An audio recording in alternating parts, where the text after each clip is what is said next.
Okay, बिस्मिल्लाहिर्रहमानिर्रहीम। आज हम स्टार्ट करने जा रहे हैं ब्रीफ स्ट्रक्चर ऑफ डीएनए। ठीक है, चैप्टर नंबर हमारा 6 है जो इनहेरिटेंस है। तो आज का जो हमारा टॉपिक है वो है brief structure of DNA. DNA के बारे में पढ़ेंगे और उसका स्ट्रक्चर भी देखेंगे। ठीक, तो पहला पॉइंट हमारा ये है कि जो डीएनए का मॉडल है वो वाटसन और क्रिक ने दिया था। ठीक है, कब दिया था? 1953 में। ठीक है, 1953 में। अच्छा, इस मॉडल के मुताबिक, डीएनए मॉडल के मुताबिक, मॉडल का यह मतलब होता है कि डीएनए कैसा दिखता है। ठीक है, ये मॉडल है। कोई भी चीज़ अगर हमें दिखाई जाए साइंटिफिक थ्योरीज के हिसाब से, या और भी काफ़ी चीज़ें होती हैं कि उनका स्ट्रक्चर कैसा होगा, वो कैसे दिखती होगी, तो उनको मॉडल के तौर पे पेश किया जाता है। तो वाटसन और क्रिक ने भी डीएनए का मॉडल बनाया था ताकि हम उसे समझ सकें कि डीएनए किस तरह का दिखता है। ठीक है, उसे मॉडल कहते हैं। अच्छा, इसी मॉडल के मुताबिक ये जो डीएनए है वो है डबल हेलिकल स्ट्रक्चर। क्या है? Double helical structure. Double helical structure इस तरह से होता है। ठीक, ये सिंगल है और ये आ गया, तो ये क्या हो गया?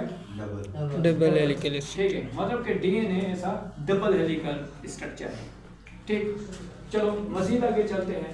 फिर कह रहे हैं कि ये जो हेलिक्स है, अगर हेलिक्स को देखा जाए तो वो पॉलीन्यूक्लियोटाइड चेन का बना हुआ है। पॉली मींस मेन, न्यूक्लियोटाइड जो कि डीएनए के यूनिट्स हैं। कल हमने पढ़ा था कि न्यूक्लियोटाइड्स क्या होता है। एक्चुअली ढेर सारे न्यूक्लियोटाइड्स मिलकर डीएनए का चेन बनाते जाते हैं। ठीक है, तो न्यूक्लियोटाइड क्या है? Units of DNA.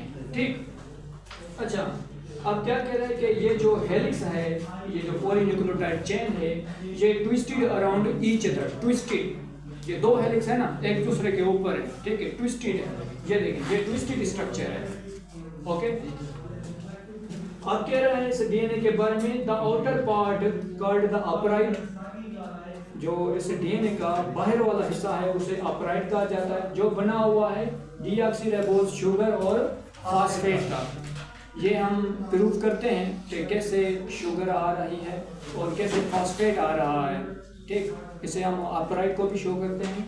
और दूसरा इनर पार्ट डीएनए का, ये बाहर वाला पार्ट जो अपराइट है, और अंदर वाला पार्ट जिसे रंग्स कहा जाता है, ये रंग्स जो बना हुआ होता है वो नाइट्रोजन बेसिस का बना होता है।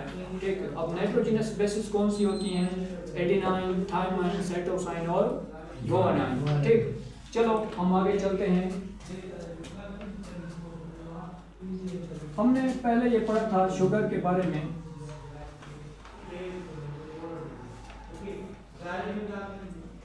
ये हमारा डीऑक्सीराइबोज शुगर है जो कि रिंग स्ट्रक्चर है।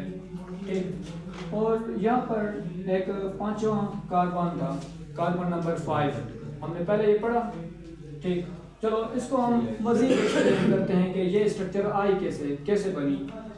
यहाँ देखें, ये जो शुगर है हमारे पास, इसका जो फार्मूला है C5H10O4। ठीक है, ये जो शुगर है, पेंटोज शुगर है, उसका फार्मूला है। अब इसको हम क्या करेंगे कि इसको बनाएं। अब इसका स्ट्रेट चेन देख लें।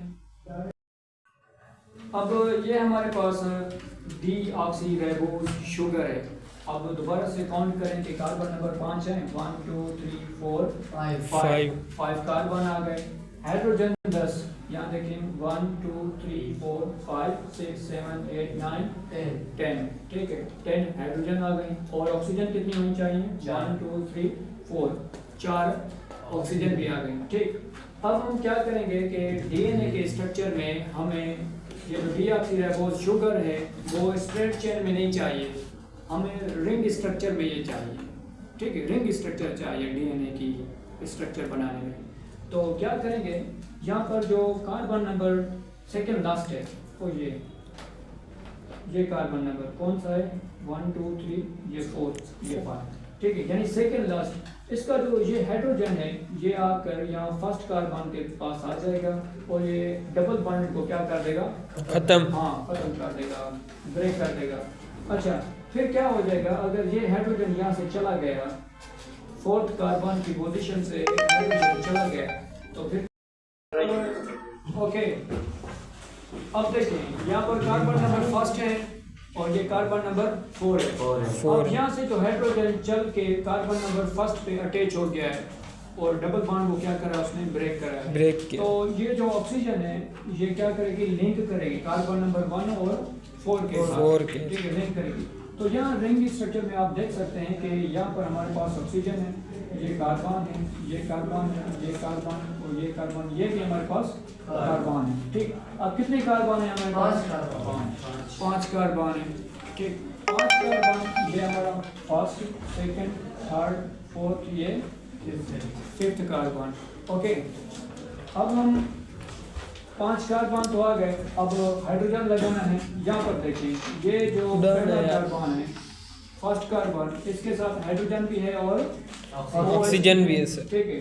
तो हमारे पास हाइड्रोजन भी आ गया और ऑक्सीजन भी आ गया, ठीक। और दूसरा कार्बन देखें, हाइड्रोजन और हाइड्रोजन है, ठीक।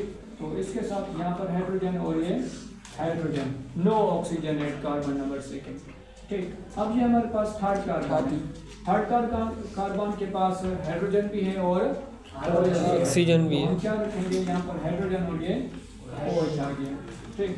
फोर्थ कार्बन के पास हाइड्रोजन है, ठीक। अब ये फोर्थ कार्बन है, इसके पास हाइड्रोजन है और ये ऑक्सीजन जो है ये लिंक है फोर्थ कार्बन और फर्स्ट कार्बन के साथ लिंक में है, ठीक। तो इसी तरह से ये जो ऑक्सीजन है ये लिंक्ड है फर्स्ट और फोर्थ के साथ। ये देखें, ये फर्स्ट कार्बन और ये फोर्थ कार्बन, तो ये ऑक्सीजन है, यही ऑक्सीजन फर्स्ट कार्बन और फोर्थ कार्बन के साथ लिंक में है, है ना? Yes sir. फर्स्ट कार्बन और फोर्थ कार्बन की लिंक में है, ठीक है, बॉन्डेड है ये ऑक्सीजन, ठीक।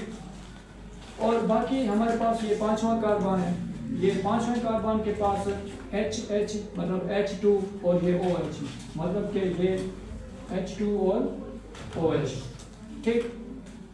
तो ये हमारे पास आ गए डीऑक्सीराइबोज शुगर।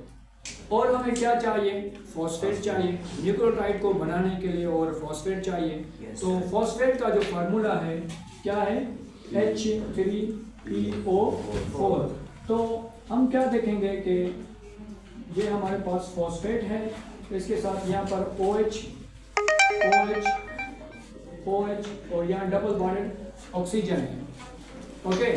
तो ये देखिए, ये फॉस्फेट है, इसके साथ हाइड्रोजन कितनी है, 1 2 3, तो ये H3, ये P फास्फोरस मतलब फॉस्फेट, ये आ गई। और ऑक्सीजन कितनी है, 4 है, 1 2 3 4, ये 4 ऑक्सीजन भी आ गई, ठीक। बकाया हमारे पास क्या बचा है, नाइट्रोजनस बेसिस बचे हैं, ठीक, जो कि यहाँ पर अटैच हो जाएंगे, शुगर के साथ अटैच होंगे, तो फिर ये पहला न्यूक्लियोटाइड कंप्लीट होगा।